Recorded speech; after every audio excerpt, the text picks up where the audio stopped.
Bonjour tout le monde, je m'appelle Paul Deschênes, je suis professionnel de recherche à l'IRDA dans l'équipe de gestion de l'eau en production végétale. On est ensemble aujourd'hui dans le cadre de la québécoise des bonnes pratiques de gestion de l'eau.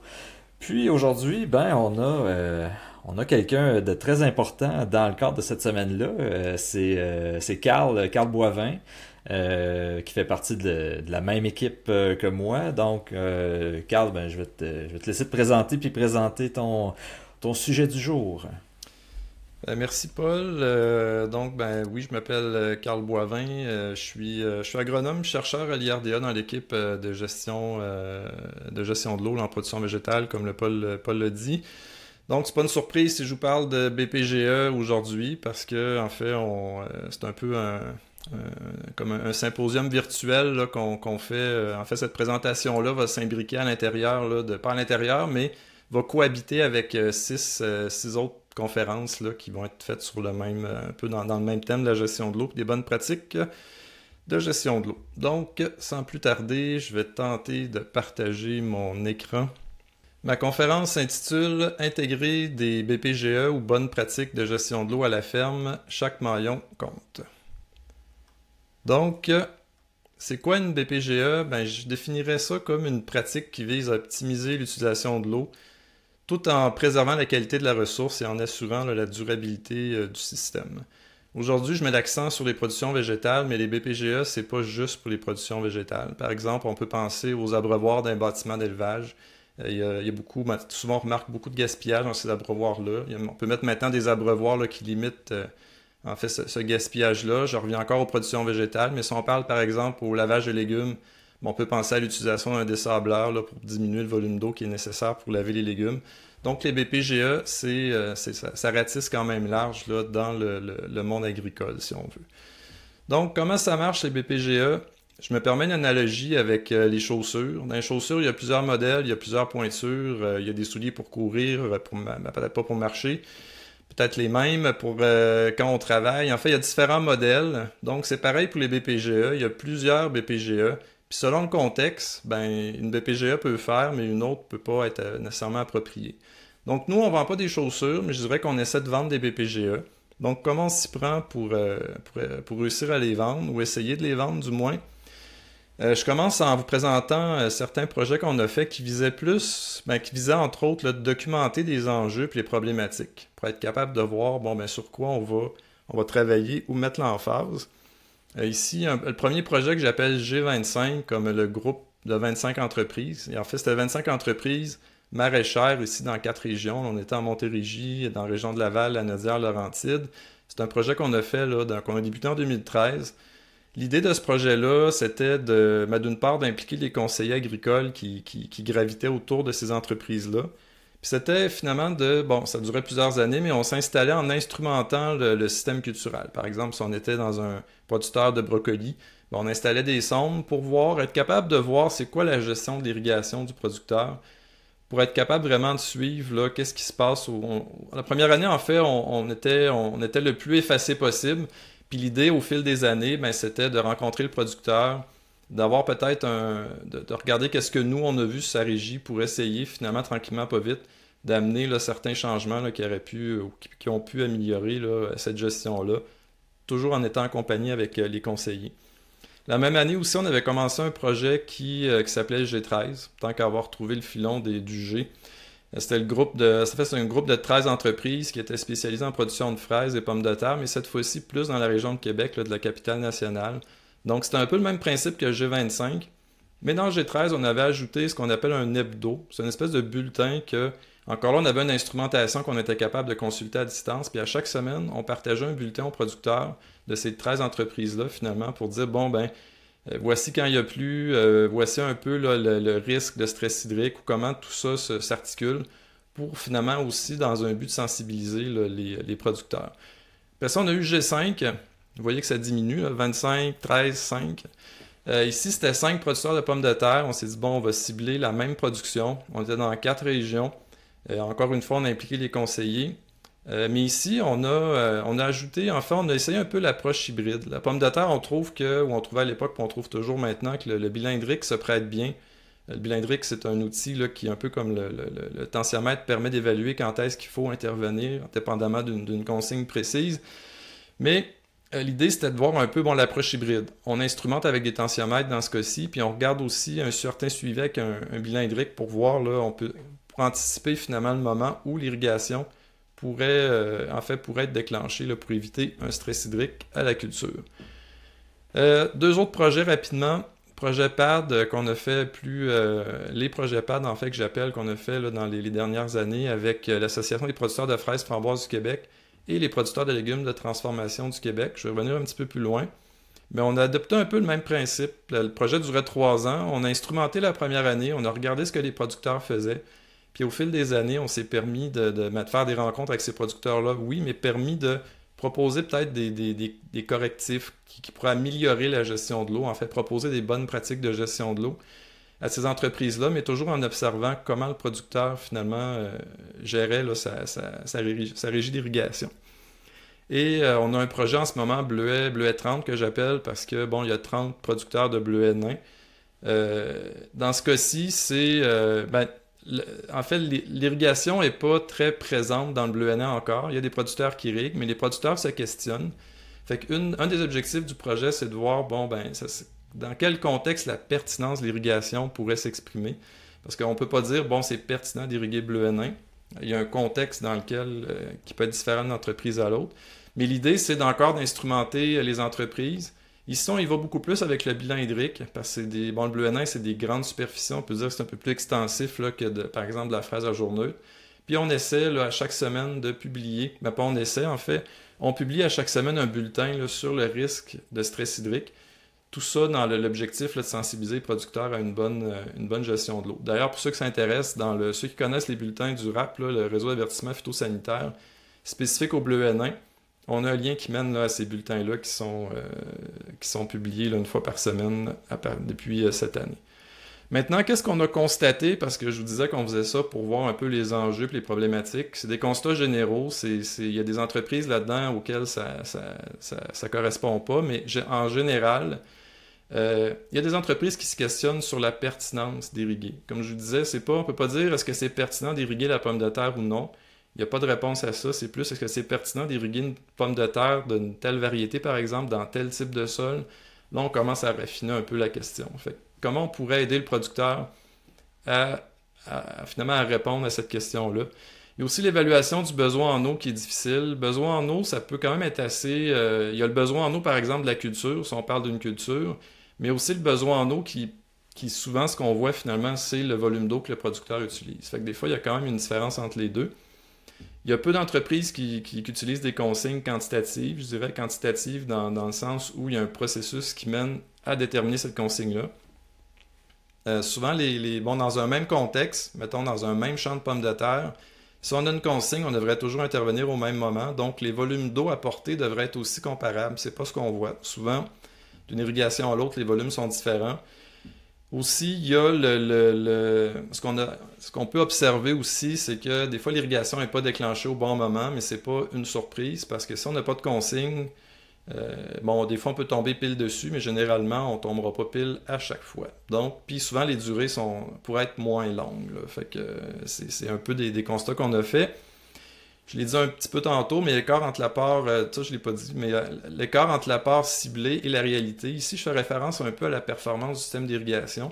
Si moi je veux mettre 20 mm, mais que finalement mon système d'irrigation, pour une raison ou une autre, en met 15 ou en met 30, fait que c'est important quand même de vérifier qu'est-ce qu'on a mis exactement.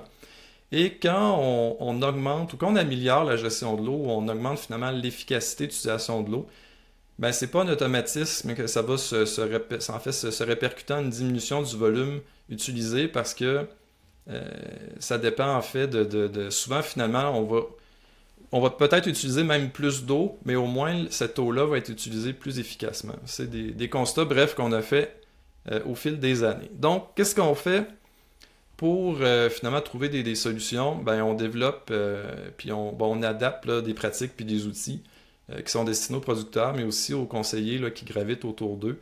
Un de ces outils-là que je voulais vous présenter, c'est Estimo. Ici, ce n'est pas un outil comme un tensiomètre qui permet de gérer l'irrigation. Je dirais que c'est plus un outil d'aide à la décision qui est d'un type planification. Ça permet d'estimer le besoin en eau de l'entreprise en fonction vraiment de l'usage ciblé. Et ça permet aussi d'avoir une idée sur la disponibilité de l'eau de surface et souterraine en fonction de la localisation de l'entreprise où cette entreprise-là se trouve. Fait, à quoi ça peut servir Estimo? Ben justement, si un producteur veut savoir serait quoi mon besoin en eau pour irriguer des pommes de terre, pour les élevages bon, les bovins laitiers, les bovins de boucherie par exemple, le lavage des légumes, la main-d'œuvre hébergée, les pesticides, Estimo peut quand même donner un bon coup de main là, pour estimer ces volumes-là. Ça permet aussi d'évaluer la vulnérabilité au déficit hydrique de la ferme. Fait qu'on, là, on parle de. On est en mesure de déterminer un besoin en eau, puis est-ce que on a les réserves suffisantes ou l'approvisionnement suffisant pour répondre à ce besoin-là. Ça peut permettre quand même d'alimenter la réflexion avant finalement d'investir des sommes importantes là, pour s'équiper pour irriguer.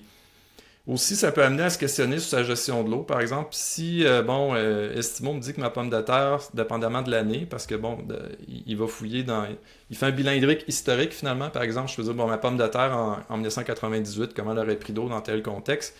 Si moi, j'arrive à un volume différent, je ne sais pas que si moi, le monopole de la vérité, mais ça peut permettre quand même de se questionner. Qu'est-ce qui pourrait expliquer la différence entre l'eau que j'utilise, moi, sur ma ferme, et le volume d'eau que je devrais utiliser selon Estimo? Puis ça permet aussi d'anticiper certains changements. Par exemple, qu'est-ce que ça fait si j'agrandis de tant d'hectares ma ferme ou j'augmente mon troupeau pour avoir une idée de finalement c'est quoi l'impact que ça pourrait avoir sur mon besoin en eau supplémentaire. Puis aussi, en termes d'irrigation, ça permet d'aller voir les pires scénarios météo. Parce qu'on sait au Québec, il pleut. Des fois, il pleut, des fois, il pleut pas. Fait que, fait que dépendamment de voir ça serait quoi mon besoin en eau dans une saison qui est plutôt sèche, puis dans une saison qui est plutôt humide. Fait que ça peut donner aussi des idées comme ça. Maintenant, je vais accélérer un petit peu. Ici, c'est un projet qu'on a fait avec 8 cultivars de pommes de terre là, en contexte de production commerciale. Donc, dans un même champ, dans un même contexte de sol. On comparait finalement 2 régies d'irrigation. Une que j'ai pointée en bleu là, à 15 à 20 kPa. On peut retenir que c'est la consigne la plus humide. Bon, c'est des consignes qui sont raisonnées. Fait qu'on intervient en fait à l'aide d'un tensiomètre, quand le sol... En fait, on laisse un peu moins le sol s'assécher que l'autre consigne à 30-45 ou à 30-35 plutôt, où on laisse le sol s'assécher un peu plus avant d'intervenir. Puis on avait une consigne non irriguée. En fait, c'est pas nécessairement une consigne, mais on avait un témoin non irrigué qui, lui, finalement, avait pas d'irrigation. Donc, ce que ça donne... Il y a des barres, en fait, les 6 cultivars que j'ai encerclés. En fait, quand il y a 2 lettres pareilles, c'est que c'est pas différent.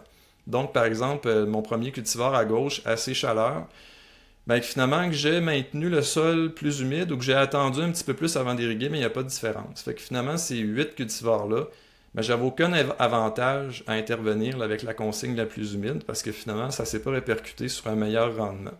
Mais ça, c'est différent pour le cultivar Carl White. Lui, il a quand même eu une meilleure performance agronomique, si on veut, avec une régie qui était maintenue plus humide. Fait qu'on voit qu'il peut y avoir une différence selon le cultivar. Et même Umatilla recette, elle, qu'on l'a irriguée ou non, il n'y a pas eu de différence. Fait qu'on pourrait l'avoir un peu comme une...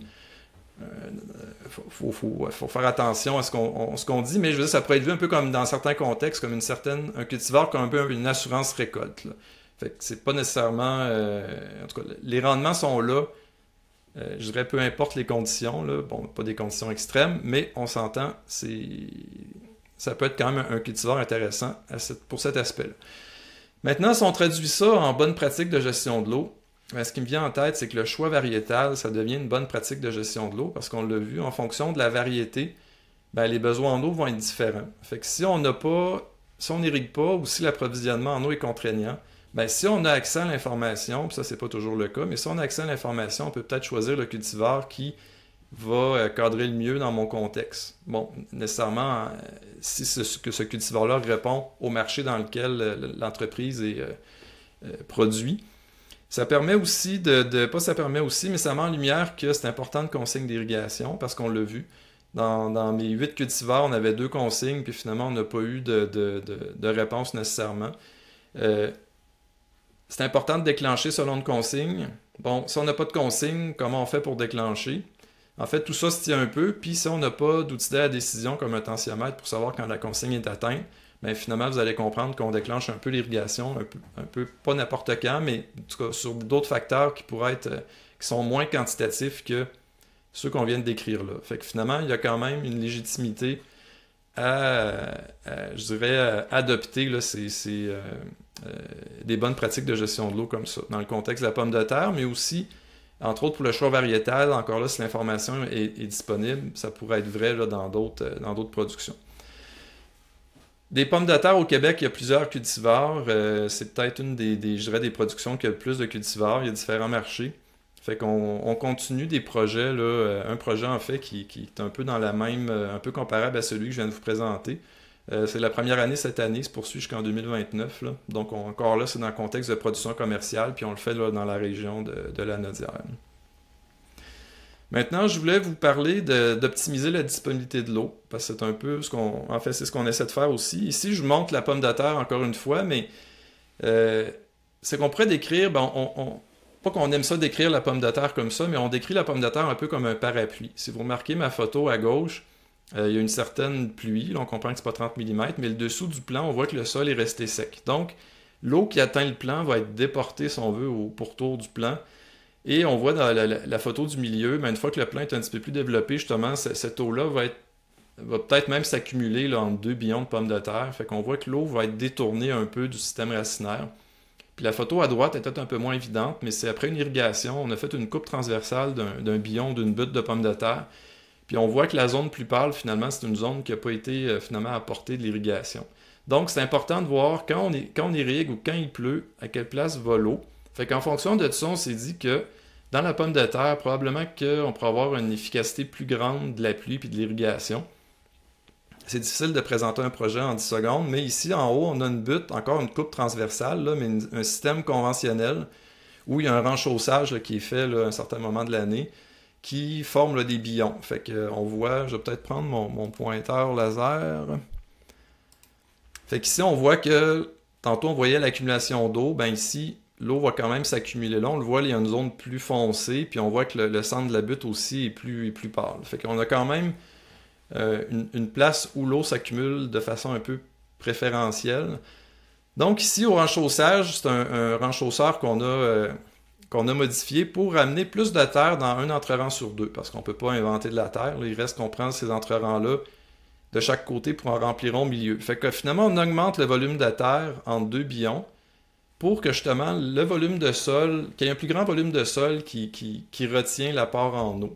Ça, on fait ça au renchaussage parce qu'au départ, il n'y a pas beaucoup de racines ici, parce que ça prend des racines si on veut que cette eau-là soit prélevée. Mais au renchaussage, les racines là, commencent à se pointer dans cette zone-là. Fait qu'on fait le pari que finalement ici, on va avoir un système culturel qui va avoir finalement une autonomie en eau plus grande. Ces projets-là, pas que c'est compliqué, mais c'est difficile de faire des projets comme ça dans des cultures aussi où la machinerie est aussi standardisée. Fait que j'ai pas encore je suis pas encore capable de vous donner le BPGE précis parce qu'on est encore en train de développer cet aspect-là. Mais c'est quelque chose qu'on pense là, assez avec un grand potentiel là, de diminuer la vulnérabilité au déficit hydrique de ce système-là. Maintenant, suivante. On dirait que mon pointeur laser m'empêche de progresser.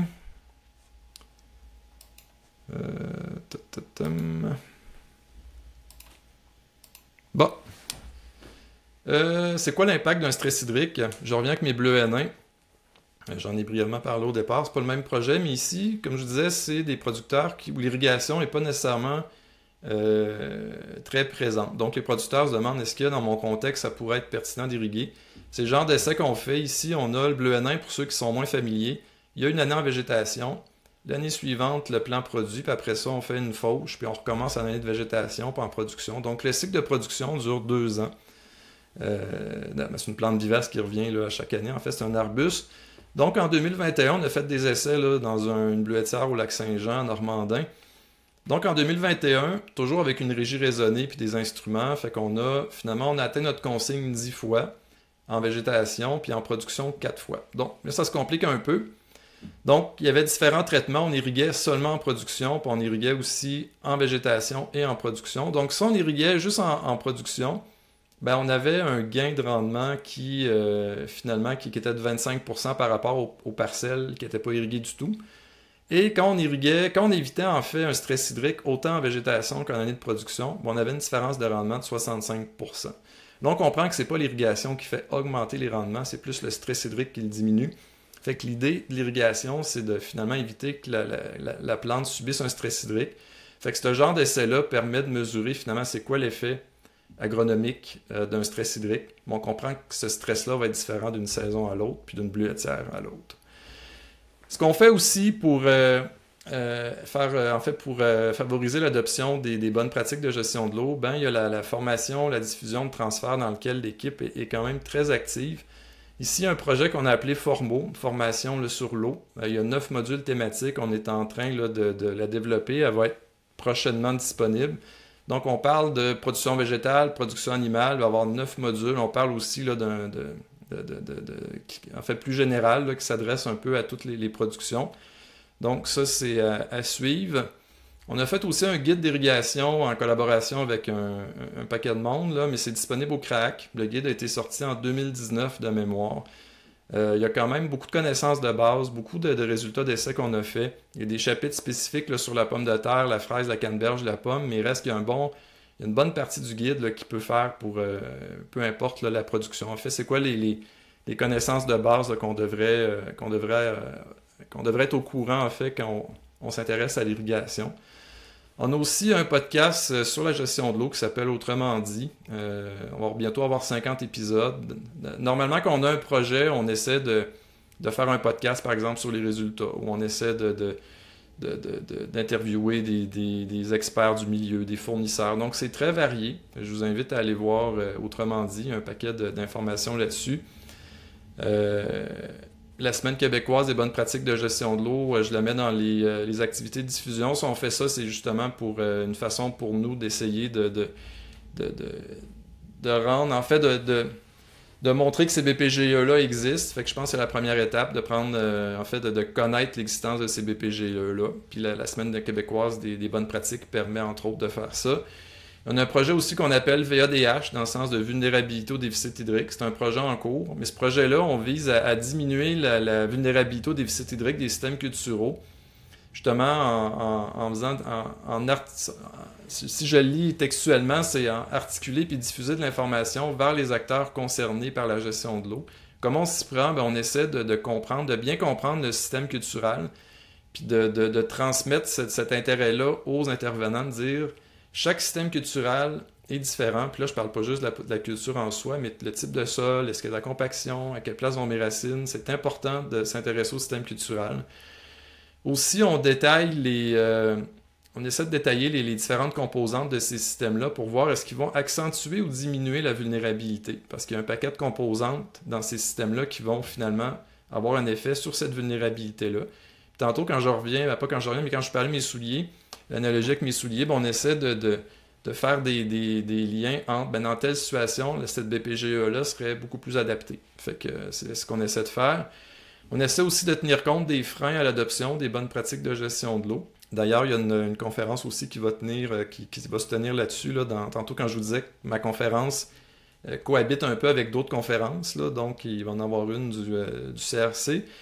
Et c'est diffusé encore. Diversifier les modes de diffusion. On va faire des vitrines, on fait des balados, on fait des capsules vidéo, on fait toutes sortes d'activités pour essayer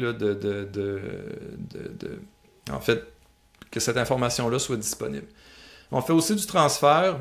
Ici, il y a 2 projets que j'avais parlé en introduction avec l'Association des producteurs de fraises framboises du Québec et les producteurs de légumes de transformation du Québec, où on essaie d'être beaucoup plus spécifique à des domaines particuliers. Fait que dans le cas de la fraise, c'est les fraises et les framboises. Dans les autres, c'était beaucoup les haricots extra fins et les pois. Pour être capable, justement, d'accompagner les producteurs, de proposer des correctifs. Ça, je pense que c'est ma prochaine diapo. En fait, ce qu'on faisait là-dedans, c'est qu'on réalisait un diagnostic global de l'eau. C'est quoi les usages de l'eau sur la ferme? Comment on peut améliorer cette gestion-là en proposant des correctifs? Après ça, on voulait accompagner les entreprises dans l'intégration de ces correctifs-là proposés. Puis, encore là, on faisait différentes activités de transfert, puis on souhaite encore que les producteurs qui ont participé deviennent aussi des ambassadeurs envers les autres producteurs. Maintenant, on a fait certains constats il y a plusieurs années. Si on faisait les constats à ce moment-ci, on ne travaille pas toujours avec les mêmes entreprises. Vous allez comprendre qu'on change ces entreprises-là. Mais en gros, je ne relirai pas, mais les constats qu'on pourrait faire aujourd'hui seraient à peu près les mêmes qu'on a fait il y a 5, 10 ou 15 ans. Donc, je pense que c'est encore important de parler de bonnes pratiques de gestion de l'eau, puis c'est quand même un défi de les faire adopter. Puis je dirais que c'est un défi collectif. Nous, on fait, oui, la diffusion du transfert, on fait de la recherche, mais il y a les producteurs aussi qui ont un rôle à jouer, les fournisseurs d'équipements, les instances gouvernementales, les conseillers. Donc, il faut quand même que tout le monde travaille ensemble là, pour permettre là, en fait, d'intégrer davantage les BPGE là, sur les entreprises agricoles. Fait que pour ceux qui se demandent, tout ce que je vous ai présenté, là, il y a une page, c'est sur la page de l'IRDA, le site internet en fait, dans la page de l'équipe de gestion de l'eau. Il y a beaucoup de rapports de recherche par rapport au projet que j'ai présenté. Tout le lien vers les balados qu'on fait, les vidéos sont là.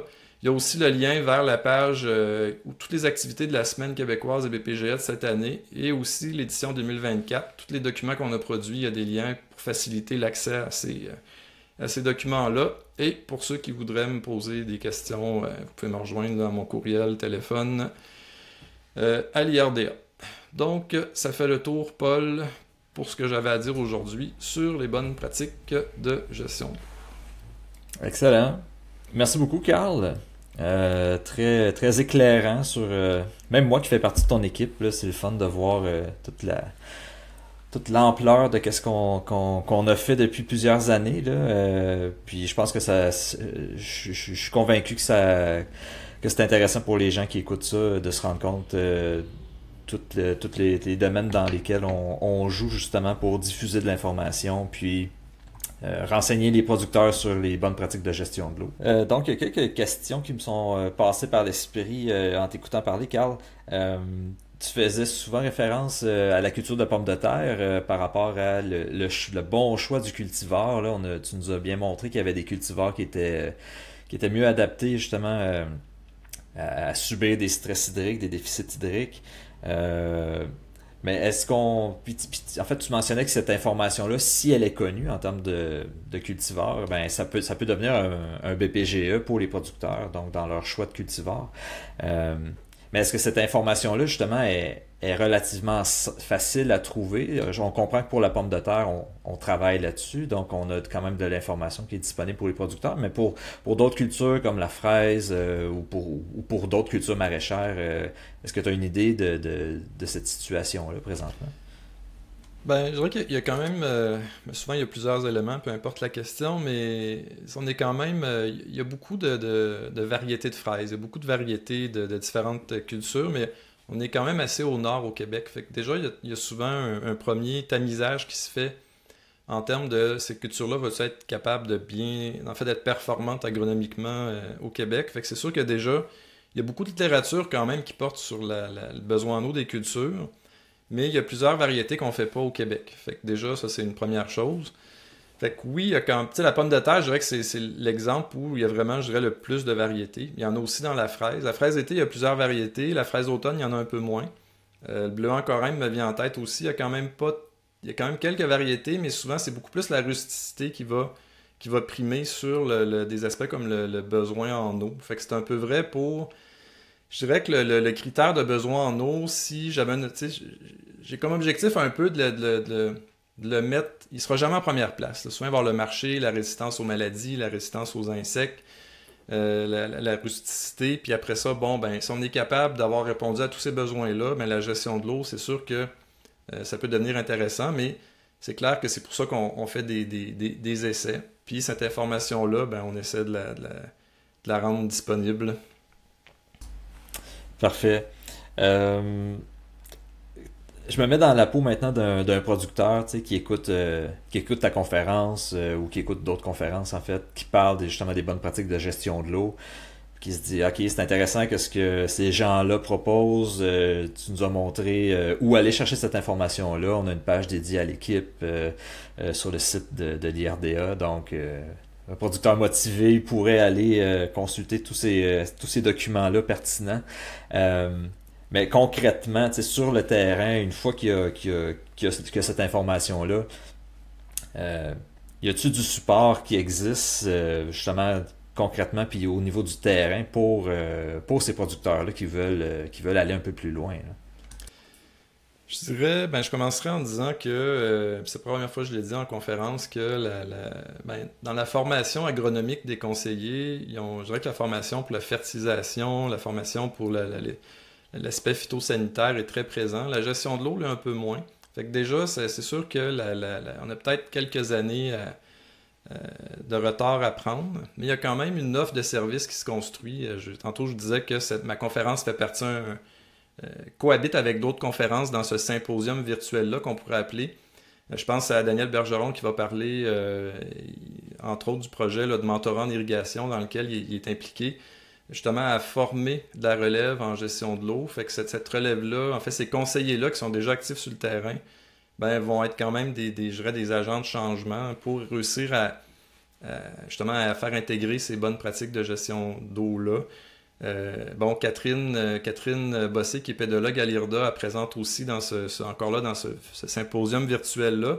Catherine n'est pas conseillère, mais il reste qu'elle aussi est très en contact avec des conseillers. Elle va mettre de l'avant là, le fait que c'est important, justement, comment un profil de sol pourrait permettre d'améliorer la compréhension de mon système culturel. Fait que comme je vous disais dans ma conclusion de ma conférence à moi, c'est un défi qui est collectif. Je pense qu'il y a un morceau du casse-tête qui est la recherche, oui. Il y a un morceau du casse-tête qui est les conseillers. En fait, il faut que tout le monde mette un peu l'épaule à la roue. Puis, ben, ça reste un défi quand même parce que cette gestion de l'eau-là, ben, elle doit cohabiter avec la mise en marché, avec un paquet d'autres facteurs qui, souvent, il va par ordre de priorité. Fait que je ne dis pas que la gestion de l'eau ne l'est pas, mais elle doit cohabiter avec ces autres défis-là sur l'entreprise aussi. Ouais, tout à fait raison. Puis je me permets une petite dernière question. Tu as abordé le sujet de l'application Estimo qui a été mis en place par... Puis un point intéressant aussi que je notais, c'est que dans la majorité des projets, ben, on essaie de déterminer c'est quoi les besoins en eau, puis en fait, ça rentre directement dans qu'est-ce que le producteur doit faire chez lui, justement, pour mettre des bonnes pratiques de gestion de l'eau, là, de connaître les besoins en eau de sa culture. Donc, je voulais savoir, est-ce que dans nos projets, en fait, Estimo, on peut l'utiliser comme outil pour nous appuyer dans la gestion de ces projets de recherche-là pour en fait donner de l'information après ça un peu plus précise aux producteurs? Je dirais qu'on apprend à l'utiliser de plus en plus. Moi, je suis toujours curieux de voir qu'on fait des essais. M'assurer que nos projets ont en partie amené à Estimo, puis on essaie d'intégrer de plus en plus Estimo à nos projets. Souvent, si on fait des essais mettons, dans pomme de terre avec des consignes dans un contexte donné, ben, est-ce que ça leur aurait donné la même chose avec Estimo? Voir un peu si Estimo, bon, c'est Estimo, ça l'estime, c'est pas préciso comme je dis, mais il reste que, justement, pour améliorer cette précision-là, ben, maintenant qu'on fait des projets, par exemple, comme Bleuet 30, que je vous ai présenté au début, dans lequel, je ne rentrerai pas trop en détail dans le bilan hydrique, mais dans lequel on s'intéresse à des coefficients culturaux qui sont incontournables dans le bilan hydrique, ben, on essaie de faire une place pour améliorer Estimo. Fait que maintenant, dans les projets, on essaie d'avoir des livrables qui vont justement, je me répète, m'améliorer la précision d'Estimo. Puis je dirais qu'en ce moment, on est quand même en train d'ajouter oui, de l'améliorer, puis d'ajouter des nouvelles fonctionnalités. Pour l'instant, bon, je vous dirais de rester à l'affût dans les prochains mois, début d'année prochaine. Il devrait quand même avoir là, des nouveautés intéressantes là, dans cet outil-là. Ok, excellent. Ben, on va garder l'œil ouvert, puis en espérant avoir des nouvelles prochainement là-dessus. Ben écoute, on va s'arrêter là-dessus, Carl. Merci beaucoup de ta présentation. Très intéressant. Puis, ben, j'en profite encore une fois pour souhaiter une bonne semaine québécoise des bonnes pratiques de gestion de l'eau à tout le monde. Puis, n'hésitez pas à consulter tous les documents qui vont être mis à votre disposition. Merci beaucoup.